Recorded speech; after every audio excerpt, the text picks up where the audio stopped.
So இங்கே வந்தீங்க அப்படின்னா இதுதான் லாஸ்ட்டுங்க. இதுக்கப்புறம் வந்து பஸ்ஸு எதுவுமே போகாது. இங்கே தான் இறக்கி விடுவாங்க. பஸ்ஸாக இருந்தாலும் சரி எதாக இருந்தாலும் சரி இங்கே தான் இறக்கி விடுவாங்க. நீங்கள் வந்து என்ன பண்ணணும் அப்படின்னா இங்கேருந்து நீங்கள் நடந்து போய் அந்த லாஸ்ட் எண்டை பார்த்துட்டு வரலாம். ஓகேங்களா? அதுக்கப்புறம் உங்களுக்கு பஸ் வந்துச்சுன்னா பஸ் ஏறி போய் போகலாம். பட் ஆனால் வந்து எல்லாத்துக்குமே லாஸ்ட் ஸ்டாப் வந்துருக்கலாம். ஓகே,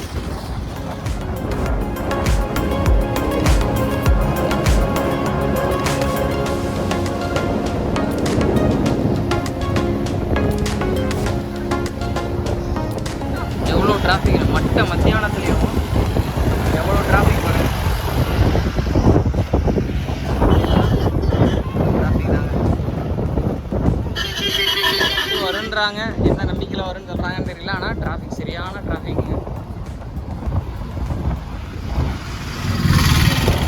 இங்கேயே போக முடியல. ஆனால் எதுக்கு இவ்வளோ தூரம் உள்ளே வந்து இப்படி போட்டு டிராஃபிக் பண்ணுறாங்கன்னு நம்மளுக்கு தெரிய மாட்டேங்குது. எப்படியோ ஒரு வழியாக பக்கத்தில் வந்துட்டோங்க. ஸோ இதுதான் அந்த வேலை. பார்த்தீங்களா? பார்த்தீங்களா? சரியான டிராஃபிக்குங்க. நடந்து வரவும் முடியல. இந்த மாதிரி வண்டியை வந்து இது வரைக்கும் நிறுத்திடுறாங்க. எப்படியோ ஒரு வழியாக நாம் வந்து அந்த லாஸ்ட்டில் இருந்து பார்த்தீங்களா, அங்கே ஒரு குட்டியாக உங்களுக்கு தெரியுது பாருங்க. லாஸ்ட்டில் ஒரு இது மாதிரி தெரியுதா? அங்கேருந்து நாம் வந்து இது வரைக்கும் வந்திருக்கோங்க. வேறு லெவல். இதுதான் இந்த இதுதான் அந்த அரிச்சல் முனை. பார்த்துக்குங்க. இங்கே நீங்கள் வர மாதிரி இருந்ததுன்னா தயவு செஞ்சு ஒரு வண்டியோ இல்லை ஒரு ஃப்ளைட்டோ ஒரு ஹெலிகாப்டர்லையோ வந்தீங்கன்னா உங்களுக்கு இறங்குறதுக்கு ஈஸியாக இருக்கும். அட்லீஸ்ட் ஒரு சைக்கிள்லேயாவது வந்துடுங்க.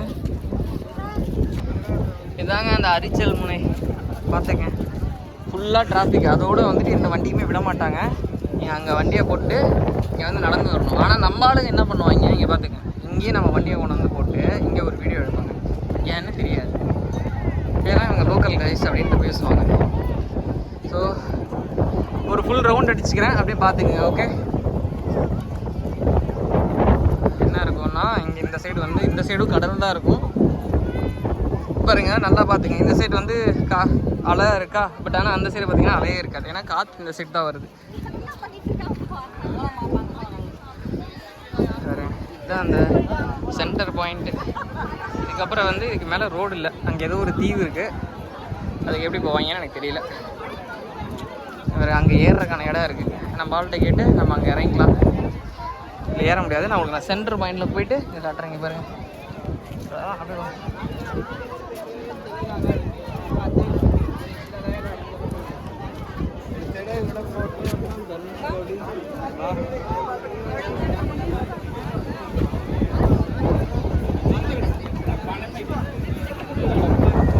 இந்த சைடு இருக்க கடலும் இந்த சைடு இருக்க கடலும் வந்து ஜாயின் ஆகுது பாருங்க.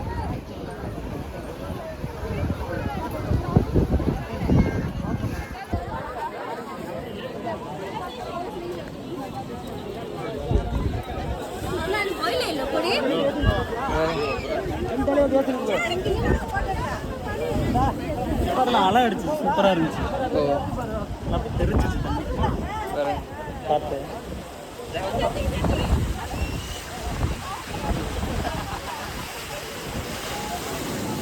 அந்தளவுக்கு இங்கே வரைக்கும் தெரிஞ்சிச்சு.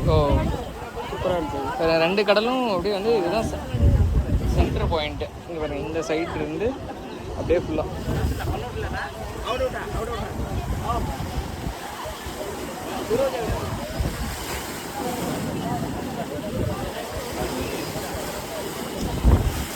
ஒரு ஆள் தான் வருது. இங்கே வரைக்கும் தெரிஞ்சிச்சு. சரி. ஸோ அவ்வளோதாங்க.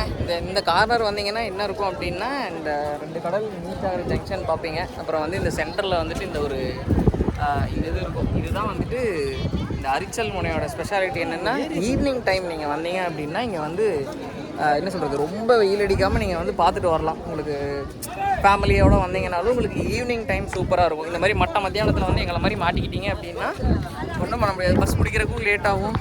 ப்ளஸ் இங்கே பாருங்கள் ரொம்ப கூட்டங்க. இங்கே அங்கே என்னடானா டிராஃபிக். நாங்கள் கரெக்டாக கிறிஸ்மஸ் டைமில் வந்துருக்கோம். ஸோ அப்போ வந்து ஆப்வியஸ்லி வந்து கூட்டம் இருக்க தான் செய்யும். பட் இருந்தாலும் வந்துட்டு இங்கே நீங்கள் மத்தியானத்தில் வந்தீங்க அப்படின்னா பயங்கர வெயிலில் வந்து நீங்கள் மாட்டிக்கிங்க. ஸோ அதனால் அந்த ஒரு விஷயத்தை அந்த ஒரு தப்பு பண்ணாதீங்க. இங்கே எப்போ ஓப்பன் ஆகும்னு கேட்டு ஏர்லி மார்னிங் இருந்தால் ஏர்லி மார்னிங் வந்துருங்க. இல்லைன்னா ஈவினிங் டைம் வந்துங்க. இந்த மாதிரி மத்தியானத்தில் வந்துடாதீங்க. பார்த்தீங்கன்னா வெயில் தாங்க. கடலில் குளிக்கலாம், பட் இருந்தாலும் பாருங்க சரியான வெயில், சரியான லாஸ்ட் இந்த அரிச்சல் முனையோட அந்த இது அவ்வளோதான் முடிஞ்சது. நாங்கள் மறுபடியும் இங்கேருந்து 1 கிலோமீட்டர் நடந்து அந்த கார்னர் போகணுங்க. அந்த கார்னர் போய் அங்கே தான் வந்து பஸ்ஸு வருவோம், அங்கே தான் பஸ்ஸு பிடிக்கணும். ஸோ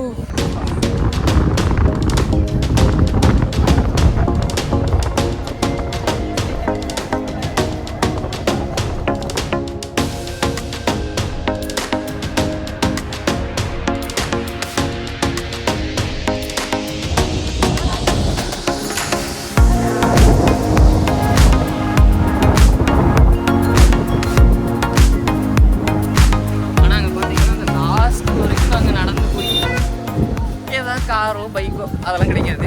பஸ்ஸோ லாரியோ வேறு இதில் வந்தோம் அந்த புள்ளியான அந்த மாதிரி ஏதாவது ஒன்று கிடச்சிது அப்படின்னு அதில் போவோம். ஆனால் ஆட்டோலாம் போனால் சார்ஜஸ் ரொம்ப அதிகமாகிறது, 1000 ருபீஸ் கேட்குறாங்க. ஆனால் நம்மளுக்கு தெரியும்ல, நம்மளும் ஒரு லோக்கல் காய் தான். ஆனால் 1000 ரூபா கொடுத்து இங்கேருந்து ராமேஸ்வரம் போகணுமா சொல்லுங்கள்? பாருங்கள், நான் ஏதாவது ஒரு வண்டியை பிடிச்சி நான் உங்களுக்கு அப்டேட் பண்ணி நான் போகிறத வந்து நான் காட்டுறேன், ஓகேங்களா காய்ஸ்? என்ன ஆக்சுவலாக அப்படின்னா ஏன் முடியல வேறு, எல்லோரும் டயர்ட் ஆகிட்டு அப்படியே ஒரு பேக்கெல்லாம் இங்கே கிடக்குது. இங்கே போட்டு பஸ்ஸுக்காக வெயிட் பண்ணிருக்காங்க.